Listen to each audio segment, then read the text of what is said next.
Hello, everyone. Superintendent Dougherty here for our next installment of the Soup of the Day podcast. I've got a wonderful guest with us today, Damian McCrink. He has a very interesting story. And I invited him today because, number one, the goal of the Soup of the Day podcast is for you to get to know those that labor among us, our pastors. We have missionaries that we invite in and so many others. And their compelling stories and how they minister to us as pastors, but then also how they help equip us to minister to our congregations. And so today, I just want to welcome Damian. Damian, thank you so much for coming today, taking your time, driving down here to the studio, and really just opening up with us about the last year and 8 months that you guys have been walking through, and even further than that. But before we start on that, tell us a little bit about you. I know you're a church planter. Hey, go church planters. Yes. Come on. We need about a dozen of those right now. So you're a church planter, and you've been doing ministry for a while. Yeah, so quick snapshot of who Damian McCrink is actually grew up in Georgia and Come on. All right. In Canton, Georgia until, finishing up high school and a little bit of university there, and then headed down to Florida and for school at Brownsville School of Ministry. Come on. Pensacola. So right. Brownsville was actually my introduction to the Assemblies of God. And so from there was introduced to a heart for missions, and there had a call to missions and a whole crazy long story of I thought I would just go to Bible school and come back to Georgia, but God had different plans and ended up going to Mexico for a while, then Jamaica. Wow. And starting a children's home there. And then we ended up as college and adult pastors, and me and my wife Nancy started as college and adult pastors in Bloomington, Normal, Illinois. So for many years, Illinois was my sending district. And we went from there to Mozambique, Africa, and did missions over in Africa. Wow. And came back. And then in 2013, we planted River City Church in the Chicago suburbs, about 40 miles west of the city. Led that for 10 years, planted another congregation out of that, started the Spanish congregation there. And so, yeah, just adventure, as we know, following Jesus, following the call to ministry. It's an adventurous life. You get to see amazing things and see front row of God just answering prayers and doing amazing stuff. And welcome home. Yeah. Glad to have you back in Georgia. Yeah, so after all those varied trips, that's amazing. Yes. So just kind of felt a draw to come back to Georgia. And it's just I look now and it's just the providence of God. He does lead our steps. Yes. And so kind of planned, not fully planned, but ended up back in the area that I grew up in and by family. And so it was October of 22. We were meeting with the district here about starting a new church there. Yep. And we just interviewed with the church planning committee. Again, church planners out there. Come on. Watching, yes. Dreaming about church planning. We need churches planted. This district loves church planners and wants to help these churches to get launched because there's many people to reach. Just a side commercial. All right. Thank you. There's resources out there too for church planners. Yes. Through the Assemblies of God. So don't miss them. All right. So we were coming here, and that was late October of 2022, and got the yes approval. Hey, let's go do this. And my wife Nancy, I was ready to go. I had the website. I had a bank account for the church. I was ready to tell the world we're planting a new church. And she said, let's just pause for a moment and let's enjoy the holidays. This is our 20 years of ministry. Let's just we don't have any responsibilities this Christmas. Let's just take time and just be together as a family. And we'll start in January. And I had work going on and stuff. So I was like, okay. Didn't want to, but I listened.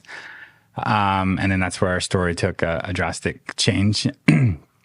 By the end of November, say the Tuesday before Thanksgiving, my wife just had a headache out of nowhere that just wasn't going away, and some dizziness feeling and stuff. And she had been completely healthy all of her life, no medical history or anything. And I thought it was some weird flu thing. And the day after Thanksgiving, I brought her to the hospital because her headache just was not going away and a numbness on her left side.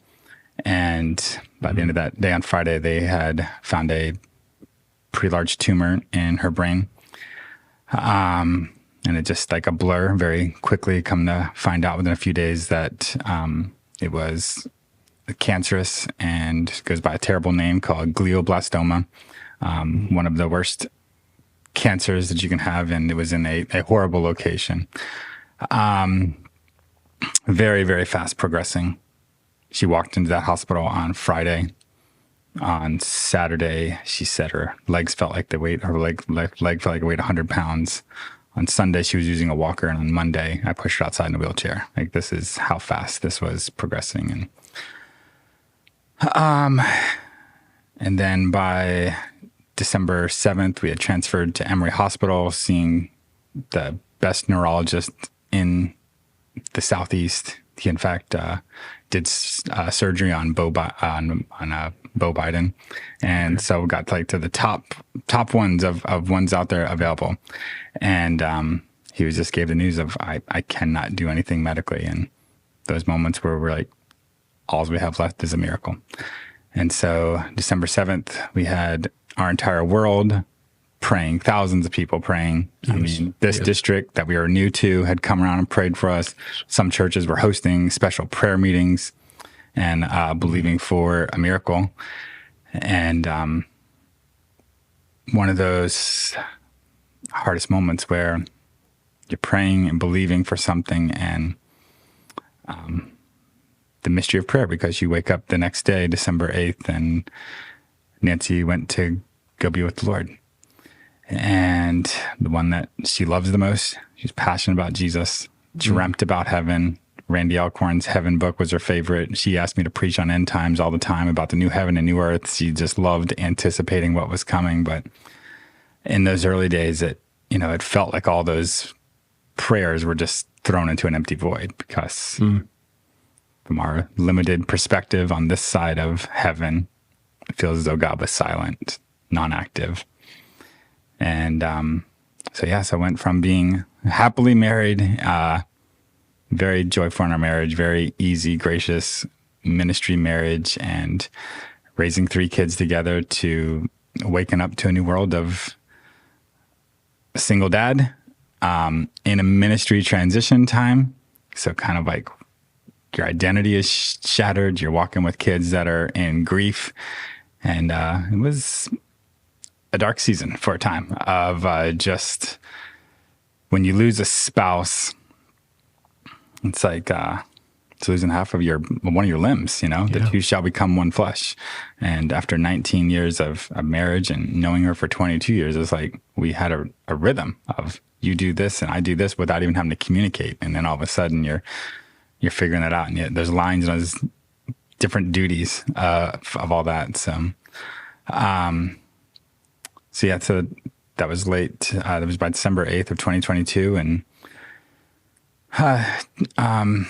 this fellowship of churches, Assemblies of God as a whole, and the Georgia District Church, it just came around us and supported us in great, amazing ways. And so that's kind of been the journey. So here we are, I guess a year and 9 months almost out from that. And still feel it, of course, but getting stronger and learning, and just been a lot of things that God has taught me. Well, how old were the kids when Nancy passed? When Nancy passed, my oldest was 16. That was my son. My daughter was 14, and my youngest was 11. Wow. So, yeah. So from Thanksgiving to December the 8th, that quickly? That quickly. No time to really prepare yourself? No. Just, and there's a thing for people of faith that believe in miracles, you wonder how much I was not hearing the truth of what this was. I was filling in all the gaps when even the doctors would say something of hope and faith and trust. And, that's a battle when you feel like you've been disappointed by hope, and you feel like you're blind. You're like, how was I blinded? Was I not listening to what this really was? But again, you're still in the shock stage. You're still so quickly and reeling and trying to process it. And that was tough, because fortunately it was close enough to the COVID times that they really didn't want the kids to come into the hospital and see their mom, and that kind of, oh my goodness, ticked me off when they knew what this is. Yes. We had to fight every single time. And some nurses were like, no, the most important thing this mama needs is her kids. Anyhow, so that's another side thing of just those challenges. So very quickly. Well, Damian, I just want to take a moment and just say, we're sorry. We were aware as you were walking through all of this, and praying for you as a district, sending out prayer requests, and just trying to stand by you, because in seasons like this, the worst thing you can do is isolate, and you're hurting, and so you're not wanting to be sort of out there. Yeah. But praying with you and watching you walk through that was just. It was comforting in that the church was rallying around you, but at the same time, you're walking through that alone. I mean, it's just you. And so we're so sorry that you've had to walk through that. In that, and I'm, we do have the luxury of many months since that time, but in walking through that, I feel certain that there are some very valuable and poignant lessons that you've learned. I know that we have folks, and if you're watching here, I'm aware that we have pastors and spouses that are walking through very difficult seasons right now, fighting health issues, financial issues, mental health issues. And number one, we want you to know you're not alone. You do have people who pray for you. And it may feel that the enemy wants to isolate you, because he does. He wants to isolate you, because the only way to abuse someone is to isolate them. Yeah. And so the enemy wants to isolate you and cocoon you away and have you have these feelings of I'm walking through this alone, but I want you to know you're not by yourself. You do have people praying for you. Yes. And in that season, Damian, I feel that you probably learned some pretty poignant lessons. Do you have any that you'd like to share with us? Many. Many. I could fill up too many podcasts, but I will say, again, to pastors out there, that it can be isolating sometimes in ministry. And I just heard a podcast a few weeks ago. You guys talked about the importance of relationship networks, and resources are great, but relationships. And I just want to encourage you, build the relationships before the tragedy comes.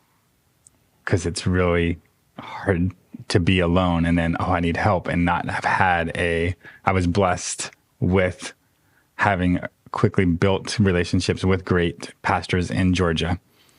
Great to have great relationships with pastors in other across the U.S. and stuff, that I leaned into. I always said I'm not a rich man, but I'm rich in friendship, and that makes me a rich man.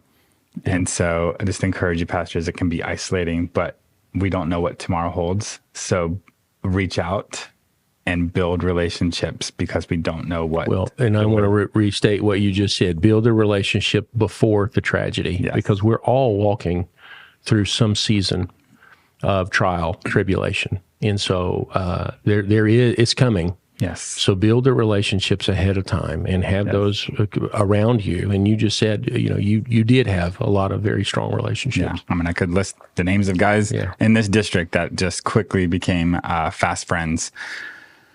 And there's the sovereignty of God, the providence of God, all those things. Like, there's something we wrestle with until we get on the other side of eternity. But I can just say, I can see the invisible hand of God leading our lives. And you don't see it in the moment when you're in that pain and in that hard time, but you step back and just see even the providence of him leading us here to Georgia, to around family, to around where I just know this next season of ministry is. There's so many things, but I would say, so some things that I learned early on, a few things I just wanted to speak into was, first to the pastors out there that maybe you're going through something, or maybe people in your church have gone through an unexpected loss, or even if it was expected loss, a grief. We read the books, we do the pastoral counseling classes of like how to walk with people and how to do a good funeral and stuff. And I would just say, like, I didn't know it until you experience it firsthand. It's like learning a language. And so I went to Mozambique, Africa, and we had to learn Portuguese to go there. Then we get to Mozambique, and yes, we could communicate in Portuguese and preach a few sermons, but those sermons were then translated to their dialect, and that's their heart language. So that's kind of like this idea of grief. We can read about it, But until you walk through it, sometimes you don't know that heart language. That's powerful. That's powerful. I had a missionary when I was in the Middle East tell me that the moment you realize that you know the language is when you begin to think in that language. Your internal voice is in that language. Yes. And so what I'm hearing you say is we need to be able to understand how to speak that language of grief. Yeah. And some of us, I look back at my own pastoring. Of pastoring a church for 10 years and like, man, you pastor people and like, man, we care for them and did a great funeral service and we brought meals and we cared for them. And then those people pulled away from the church and like distant and all of that. And I didn't understand that until now we were in those shoes. A church in our district facilitated the service. Amazing church. But yet my kids didn't want to go back there because that's where the service was for Mom. Oh boy. Yeah. And then when we did go back there again and people were loving and caring to us, I didn't realize church was so hard as a pastor and as kids because they're walking through their struggle. When you walk into church, even when they're loving and amazing, you feel for those first times, you feel like you're bringing sadness to celebration. Wow. And then worship, for a while, my kids are sitting during worship. My hands are at my side because we're singing the goodness of God. We're singing of his wonderful things, and feelings mislead us, but feelings are feelings, and you can't control them. You can't control them. And, just the pastors again of like when people pull away, like know that it's not personal. It's not against you. It's not that you guys didn't do enough. It's just a heavy thing. And then you're sitting there singing the songs and, I'm thinking of, yes, all the theological stuff that I'm singing. I'm like, do I believe this? And then your memories of, for 20 years, Nancy's been beside me in church singing these songs and worshiping with these songs. So your mind just, we had to push through. And I would say, in Pentecostal spirit-filled churches that believe in miracles and healings, and we love to celebrate those. My kids for a while said, I don't want to go to a church that talks about miracles. Oh boy. Because it is hard to reconcile. Yes. The faith and the circumstances. Yes. Why did this person get a miracle and we didn't? Yes. And how did you navigate that tension with your kids? With the faith side, we believe in God, and then the circumstances side is that they buried their mom, and here you are having to walk through that tension. How did you navigate that with the kids, or how do you? How do you? It's still a thing. It's constant. And it's learn to not just acknowledge. Yeah, it's hard. There's questions. I don't have all the answers, guys. But we know that your mom is in heaven, and we know that where else can we turn to? That's right. What other thing can we lean into? And then just little by little pointing out where we have, letting them see how we've been loved by God and loved by God's people. So when churches gave something, when the district helped us out, I let them know this is God's people. This is God making a way. God, Hey, look at so as little as it is, you got to remind them of those things that God has done in the past and is doing now, as hard as it is to see. And it's okay. It was very hard because you want to shake them, of like, just believe, but they would just say, we'd ride home from church one day. I remember my son saying, because that was the other thing, the preaching, and I was the preacher up on for 10 years preaching sermons and not realizing how they were landing. And you can't, there's the Holy Spirit has to do it, and we're in a hard time. And I'm not, but he said, I feel like everything the pastor said today offended my heart. Everything the pastor said offended his heart. Oh my! At 11 years old, he's saying that. Because he wasn't there emotionally. Yeah, he just felt like it was just like, it's because it was a sermon on faith and a sermon on and it's just like, it was so disconnect from what he's experiencing and wrestling through. And how do we as pastors, and I know again, we're still fresh in this, we're a year and 9 months. how do we, in preaching to our congregation, knowing that there are those in the pews who are struggling, how do we bridge that? Yeah. Or do we just acknowledge, hey, you may not be there yet? Yeah, I think it's that. I think it's acknowledging, and just the only phrase I can find, the mystery of God, is that even if you, like, listen, we still believe in a miracle working God. We still believe in a God that answers prayers. And maybe the greatest act of faith is to pray again after you didn't get your miracle. Wow. So there's a whole, just like, and acknowledging, hey, we know that all of your, just taking, I would say, even 2 minutes of, hey, I know that when we come into a room this size, there's people that have experienced all kind of pain and hurt on this side of eternity. And it points back to the gospel. It points back to, we live in a fallen world. Yes. God created the world, but the world that you and I wake up in every single day is not the world that he intended for us to be in. Sin has impacted and affected the air we breathe in is affected by sin. The ground we walk on is affected by sin. One day it will be renewed, the new kingdom, new heaven and new earth. And we long for that day, for the curse of sin to be fully broken, that whole theological here, not yet kind of thing. And just taking a moment to lean into and know that it's sin. It's the brokenness of this world, but yet we have a savior. And sometimes we rush to the good part, but if we don't know the bad news, we don't know the good news. Well, you're right. And so that's one thing I've learned. Another thing I learned was, a lot of times, just on that of the brokenness of this world, it was about a month in, because it was over the Christmas break, and I just went into dad mode of being there for the kids and distracting and going. And then January comes around and they're going back into school. And I was invited to come preach at the 10-year anniversary of the church that we had planted. Okay. And it was scheduled beforehand, but I had an out.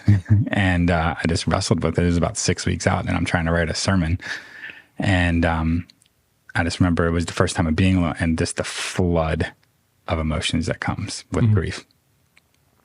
And the anger at God. Tell my friend Chino that those few days I said, for a few hours, for a few moments, I tried to be an atheist, but I couldn't deny his creation. So I was like, all right, I'm an agnostic. He created the world and he walked away. He doesn't care. I can't deny his creation. But that lasted about 2 hours. Because there's no peace in that. Sure. I couldn't deny his other goodness. And you're trying to find some kind of way to wrestle this around. But I was so angry with God. And for those that go through grief, is like, it's not just the loss of my wife. It was ministry disappointments. It was other illnesses with kids. It's like every disappointment of God came flooding in. Disappointment of life came flooding in. And I just got angry. And we're okay to say the Psalms and the laments are in the Bible for a reason. And just, when the house was just heavy, and I went out for a walk in my neighborhood, and because I just had to get out, and I was just like talking to God and trying not to look crazy, walking into the neighborhood of yelling at God of like, I can't believe you've done this, and just sharing all my disappointments. And then it just starts to rain. And I got even more ticked. And I was like, I come out here to talk to you and tell you how I feel, and you rain on me? That's what you do? You're going to make me go back in that house where I can't even bear it? This is what you do? I come to talk to you. And then a day or two later, I reached out to a friend and just told him about that experience. And I said, just the Holy Spirit. Maybe God wasn't raining on you. Maybe God was grieving with you. Wow. And there's just a different perspective of a God that grieves that I didn't ever see before. Yes. And so often we think that God is entering into our grief when we're grieving. But it's like we deceive, right? We hear creation, beautiful, God saying it is good and it is good. Then by the time we get to Genesis chapter 6, it says, Lord saw the wickedness of man and was great on the earth, and every intention and thoughts of the heart were only evil. And the Lord regretted that he had made man on the earth, and it grieved his heart. Yep. And so maybe it's not us, God entering into our grief, but we're actually getting a picture, a feeling of a grieving father that wants his children home and has done anything that he will, giving his only son to get his children back, because he looks at this earth and this world and the brokenness, and it grieves his heart. I couldn't imagine that God, of what he sees and what he experiences. And you vision him as a grieving father. And when we go through grief, and that reminder that it's not meant to be, why is death, why is sickness, why is disease so hard for us? Because we were not intended for it. We were not created for it. That's right. And it's a reminder that this is not how it's supposed to be. And so just that, those perspectives of that, man, we have a grieving father that's willing to enter in and invite us into just a glimpse of that. And it's taken you a while to get there. Taken me a while to get there. So let me just kind of say this, that this is months in the making. Yes. And we sometimes put artificial expectations on ourselves that as a minister, as someone who preaches the gospel, preaches miracles, preaches faith, preaches love, preaches all these things, that when we're walking through it, there is some type of guilt that's like, I'm not supposed to be feeling this way. And cut yourself some slack. Absolutely. Pastor. Yes. If you're struggling, if you're walking through this, or a loved one is walking through this and you're not feeling it. And what I mean by that is, man, I just don't feel like being a pastor today. I don't feel like preaching faith because my faith is in the ditch right now. Yeah. It's okay. God's not afraid of us having those days. It's not a declaration of unbelief. It is the fact that we are human. Absolutely. We are people with feelings, and God's not afraid of that. And you don't have to put on this artificial, because the early school of leadership that I came up in was you never showed any weakness. There were no dents in the armor. Mm-hmm. Everything was great. Every day was perfect, and you never showed any type of humanity, almost, for lack of a better term. And I'm just going to tell you, that set us up for failure. Because we put these artificial expectations on people, and it's like, well, you've got to have the perfect life because you preach that, holiness will lead you into perfection. And I'm just going to tell you, you're human just like everybody else. And that was a false narrative for us. And it led us into a whole lot of dysfunction. And here we are talking with you, and you're saying, hey, yeah, it took me a while to get through this. And it's going to take a while. To continue. So we would also like to put a little bow on this and say, here we are into this, but you're still in that process. Yeah, for sure. And again, I see it as the favor of God. I could sit here and look at my story and the timeline of even that we are in a transition time. And of knowing my own self, that God, we were in a time of transition, that I was not pastoring a local church. And I'm like, if I had been doing this while I'd been pastoring still the church I had planted, how much would I have slowed down and not just took care of the church's grieving or took care of the church and just buried all that stuff instead of letting him do that deep work. And so for my story, I'm grateful that I had that space and that time to just lean into it. And for those that are it can be grieving the ministry, it can be grieving a sickness, it can be grieving a death. The grief comes in different ways, and all grief is felt 100%. And sometimes we want to belittle it. We want to compare our story to someone else's story. It does not matter. Your story matters. Your story matters to God. Your pain matters to God. And I don't minimize these things when you start hearing, well, I didn't go through what Damian went through. I didn't go through what the missionary on the field went through. That was me. I could always pull myself out. Well, there's people in India going through something a lot harder than me. And that's all right. They are. But God is there for them, and he's there for us. And our stuff is felt 100%. That's right. So grief is part of this journey of life. It's part of the human experience. And I just encourage people, you can't always every day, but when you have time and space, let it just take you. It's a big wave that comes and it comes again, and it wipes you off your feet and it spins you around like in a wave, and it spits you out again. But the longer you run from it, the more you distract and you try to get away from it, it just gets bigger. And so like, if I have space, this weekend was my son's birthday, with 2 birthdays right in a row. And those things, you know, it was a lot coming up of dad's carrying this, and you know, there's going to be a heaviness with a happy day. Right. And so I just had that space of like, I got up early on the birthday morning before everybody else got up, and I looked at pictures and videos, and I just let it take me. And that doesn't always work that way, but got it out a bit. Sure. Then I had strength for the day. But if we are always running from it, always distracting from it, but your stuff matters. And your stuff matters, again, just to turn it around to this district. This district has been amazing to us and loving and been seen. We were new kids on the block here, brand new, and I felt loved and seen and cared for. So I don't know if I ever answered the questions you were originally asking. You were. As a matter of fact, you answered all of them. And I want to throw this little caveat in there.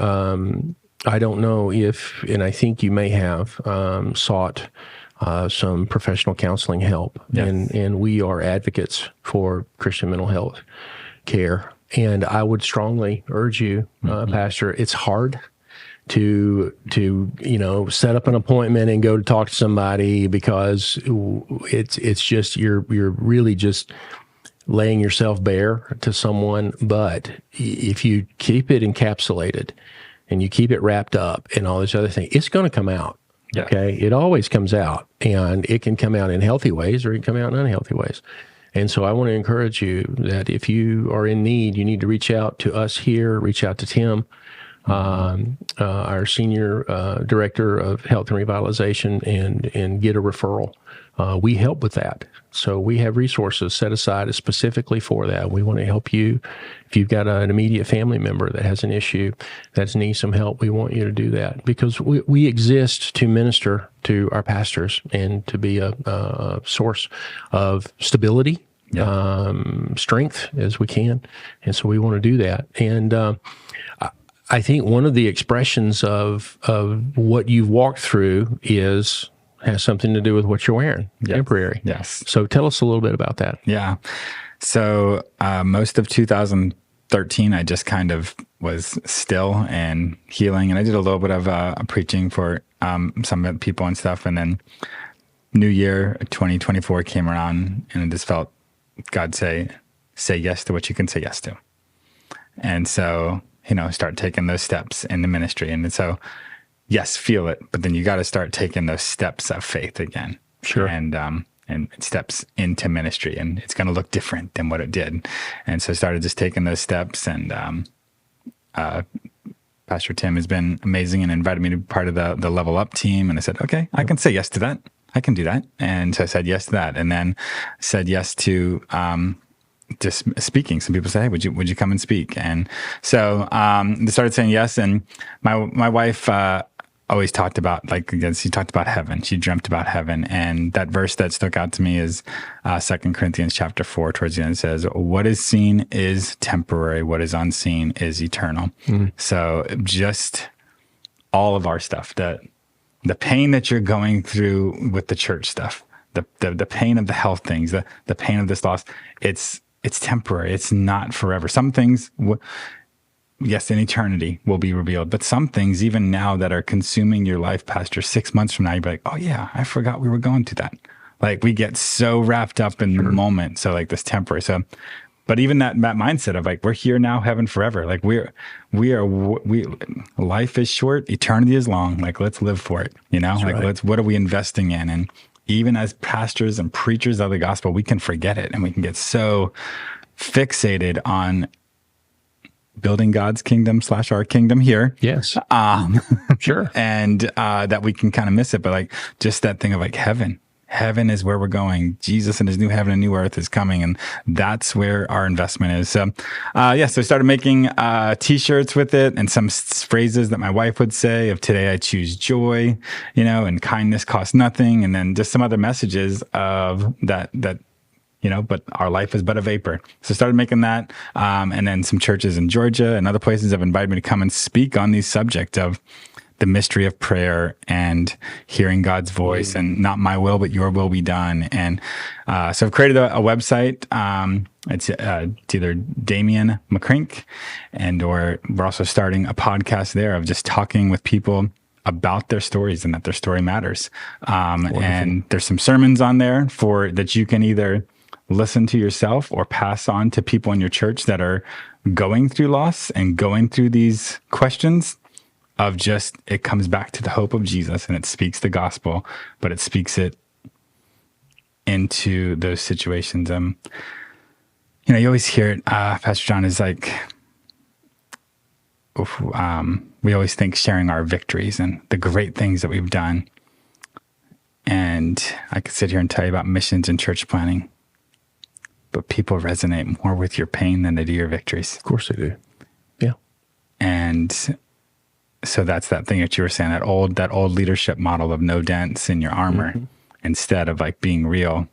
I've gone through this and yet I trust Jesus. Yet I'm still holding on to hope. Yet I'm going to still get up and pray again. That is where people are. And that's what they need to hear. That's what they need to hear. And if we have pastors that would like to have you come and share, preach, whatever, how would they get in touch with you? All on that website there, Damian McCrink. I think they're going to put it on the screen here. Yep. And there's contacting there. And I think you even have my phone number. So text me, call me, connect with even somebody in your church going through something. You don't know that language to speak to a young widower or a widower, mostly men, but you don't have that language to speak to them. Like, I'm willing to get on a call with them and just someone that knows that language and be able to share with them. Wonderful. Here to serve you guys any way I can in this time. Damian, thank you for coming. Thank you so much. Telling your story. We're praying for you, praying for your precious kids. We know that this is a journey and it's going to take a lot of time. And so we're standing with you. We're here for you, Pastor. If you're walking through a similar situation or you're walking through a season of trial, don't walk alone. We're here. We want to pray with you. We want to be aware of what you're walking through, and we have resources available. So you don't have to do this alone. And as Damian said, form the relationships before the crisis. And so reach out to those around you and find that person, that group that you can really just be yourself in, and don't walk through it alone, okay? We're praying for you. I want you to know that. We pray for you every day in this office. We ask God to just pour out his blessings upon you. We love you and hope you enjoyed today's episode, and we're going to catch you next time. Bye-bye.